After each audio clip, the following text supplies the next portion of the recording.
দলে কোনো অনুপ্রবেশকারী, কোনো বিশিষ্ট ব্যবসায়ী, কোনো বড় পয়সাওয়ালা, কোনো অন্য দল করা কোনো লোককে বাংলাদেশ জাতীয়তাবাদী দল তার কোনো অঙ্গ সংগঠনে যোগদান সম্পূর্ণরূপে বন্ধ। দলের বার্তা ইতিমধ্যে পেয়েছেন। অনেকে বলেছেন আমাদের কাছে আসে দাঁড়িয়ে ছবি তুলে, এখন আমরা বুঝবো কিভাবে এই লোকটা। আমি অনুরোধ করব ভাই, এখন থেকে ছবি তোলার ক্ষেত্রে আমাদেরকে সতর্ক থাকতে হবে। এই দুষ্ট লোকগুলি এই ছবি নিয়ে বাজারে ছাড়বে, তারপরে বলবে সে আমাদের সাথে মিশে গিয়েছে। এই সিনোওয়ালের ঘটনা, এই মুক্তিযোদ্ধাদের ঘটনা, যারা এটার সাথে জড়িত, আমার 40 বছর রাজনৈতিক জীবনে আমি কোনোদিন এই পরিবারকে বিএনপি করতে আমি দেখি নাই। অতএব আমি পুলিশকে অনুরোধ করব, কাগজপত্র দেখে অবিলম্বে যারা বিএনপির নাম ভাঙিয়ে এই নৈরাজ্য সৃষ্টির চেষ্টা করছে তাদের বিরুদ্ধে আইনানুগ ব্যবস্থা গ্রহণ করবেন।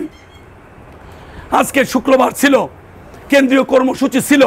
প্রত্যেকটা মসজিদে এই কোটা সংস্কার আন্দোলনে যারা শহীদ হয়েছেন, রক্ত জড়িয়েছেন, তাদের বিধি আত্মার মাগফিরাতের জন্য সারা বাংলাদেশের 64টি জেলার সব কয়টি উপজেলায়, সব কয়টি পৌরসভা, ওয়ার্ড, ইউনিয়নে আমরা দোয়া করেছি, করি নাই?